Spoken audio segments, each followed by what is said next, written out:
Panibagong araw, panibagong ulam. Ako si Saratan at ito ang aking kwento. So ngayon guys ay magluluto ng ating ulam sa pananghalian. Prepare lang tayo ulit ng ating mga ingredients. Siyempre yung luya, hindi ito mawawala. Bali itong luya po ay didigpiin ko, pipit-pitin para talaga kung lumabas yung taas.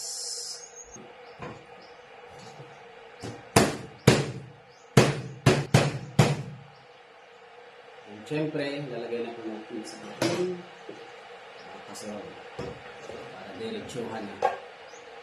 And kamatis. So, yung kamatis po ang gagamitin natin. So, i-slice lang natin ng isa at mamaya po habang luto ay dinulogin na lang po natin sila. Ngayon guys, hugasan na natin itong karning baboy. So, bali ang kinuha po natin ay ribs, o kadyang. Dahil mahirap po pag yung puro tama.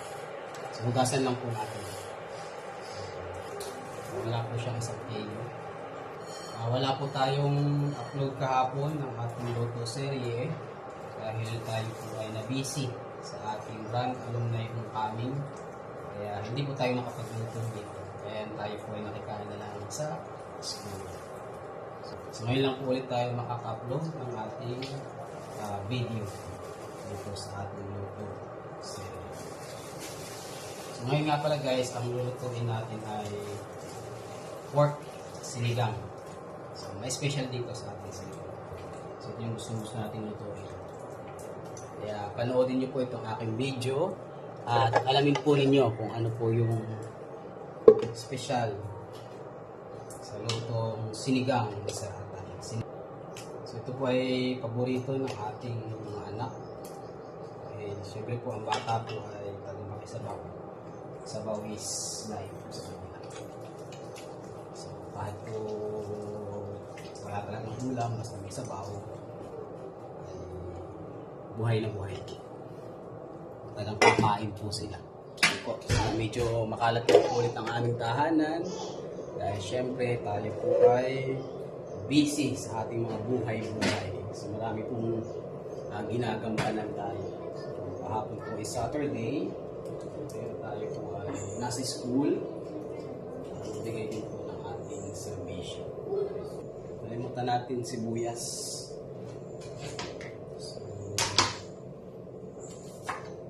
Pwede po ako nagluluto. Minsan may nakakalimutan tayong ingredients. Kaya rin naman kapagtsagaan na. Kasi ito naman po yung lutong bahay. Kasi tayo lang naman po halos ang kumakain. So, sibuyas guys. Slice lang natin ang isa. And lagay na rin natin dito. So, ito yung ating karne. Titingnan nyo. Ayan. Try kung mainit. So ito na po yung ininit para tayo mabilis. Lagyan na po natin yung napulo. And syempre kahit may ininit na po yan, kahit may ininit na po yan ay papakuluan pa rin po natin. Syempre lalagyan po natin ng asin. So ito yung kagandahan guys, pag hinuna natin yung ininit, kulo agad. So, hindi na natin kailangan maghintay pa ng sobrang agad. So, yan, papakuluan lang po natin at babalikan po natin ito mamaya. Pero bago yon, mag-slice po muna tayo ng gulay. So, bali ito guys, ang gagamitin natin. Yung sitaw, pechay. So, kangkong dati ang ginagamit natin, pero mas gusto ko itong pechay. At lalagyan din po natin ng 2 talong. Ito po yung sinasabi natin special. So, lalagyan po natin siya ng gabi. Actually, ito po ay sinigang sa gabi. Hindi po. So, unahin po muna natin itong gulay. Kasi lang po natin itong pechay. Tanggalin lang po natin yung matigas na part.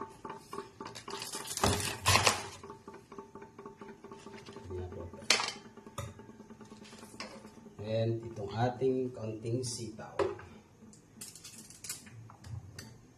So ito naman po ay pwede natin i-slicein ng kutsilyo. Pero mas gusto po natin ay kamay ang ating gagawin. So himayin lang ulit natin po ng kamay.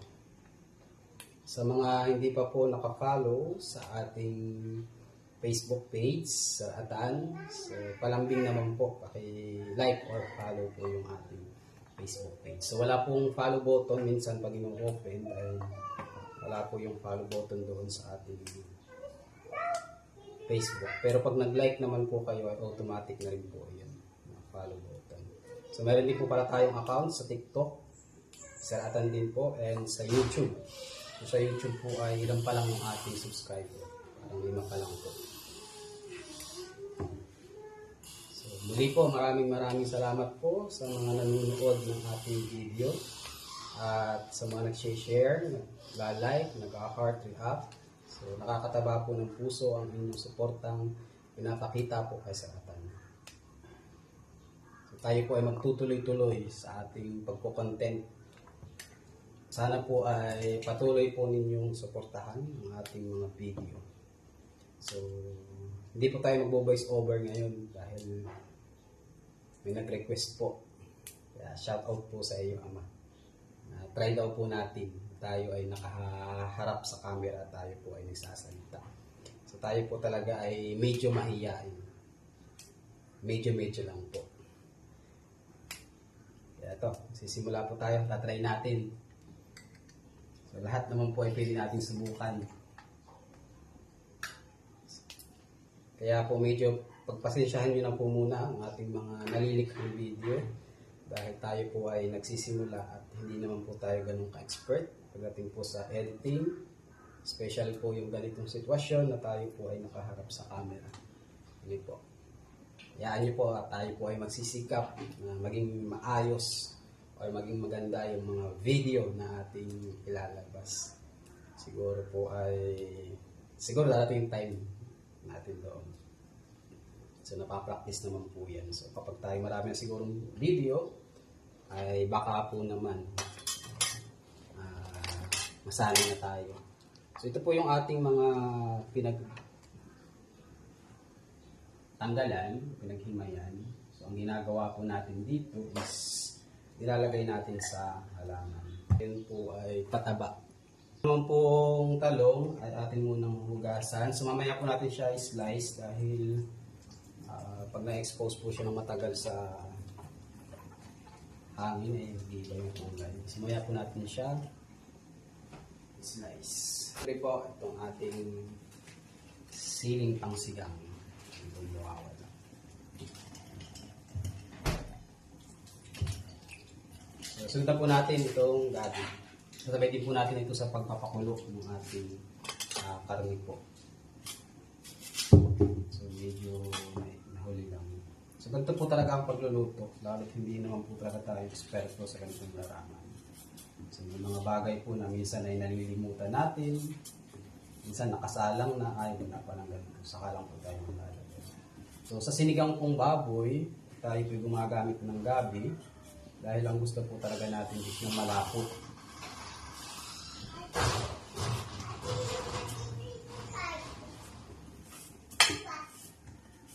So, nahirapan din po tayo mag-voice o mag-live ng video or naka-live po yung ating boses dahil ano yun? Gaya po nito, may bata pong makulit ay tayo po inaabala. Ano po? So pagpasensyahin nyo na po.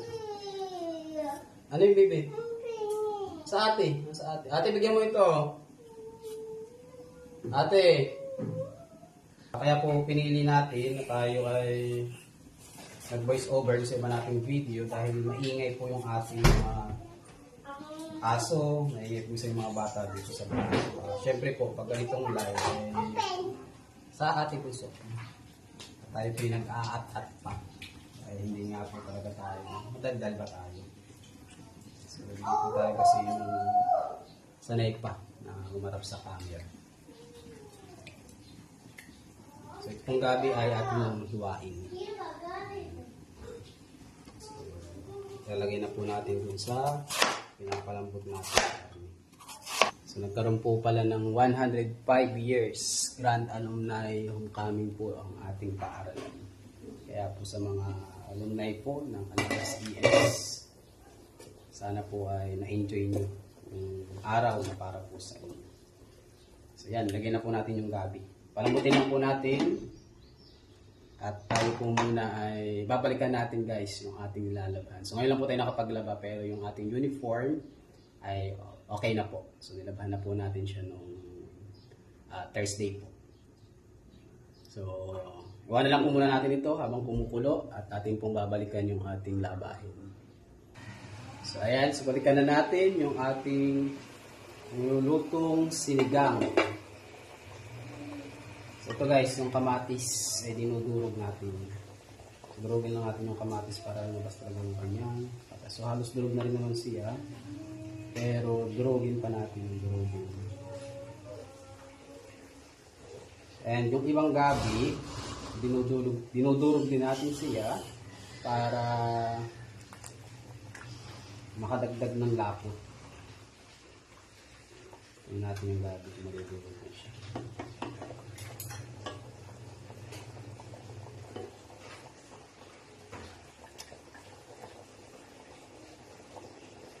Medyo luto na siya pero hindi pa na durog na durog.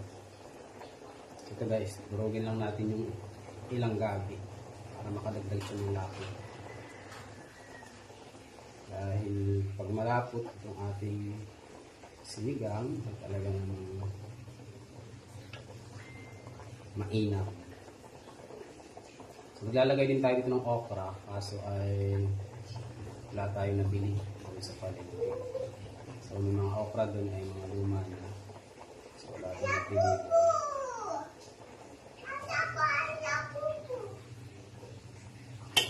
Balikan natin mamaya.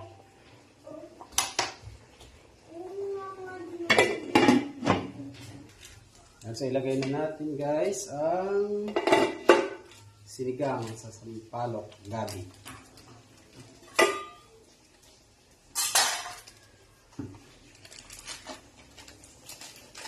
Yung magpapalasa sa ating luto.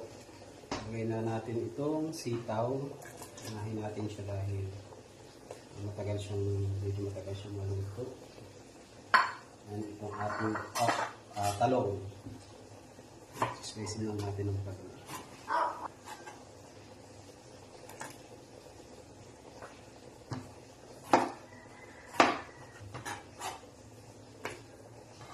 Takpan muna natin ulit at balikan natin maya maya. So ano po yung ating sinigang sa gabi. Siyempre pag tayo may sinigang, gagawa tayo ng sausawan.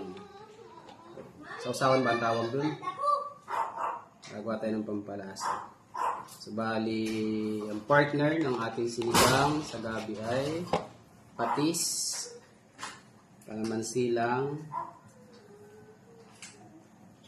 at lalagyan natin syempre ng sili. So yan, durugin natin yung sili para lumabas yung so kaya siling maliliit, ito yung nagpapalabas ng sarap ng ating sinigang.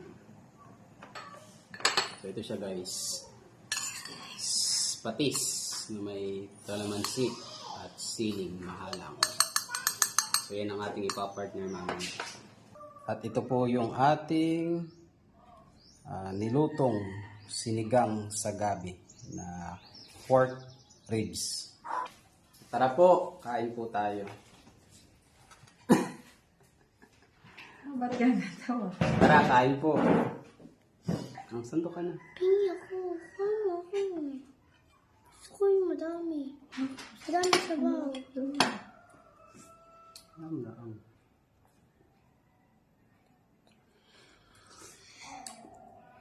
Panibagong buhay, panibagong araw, panibagong ulam. Ako si Saratan. At ito, ang aking kwento. Dahil ng eskwelahan. Ikaw daw anak. Ano na nga yun?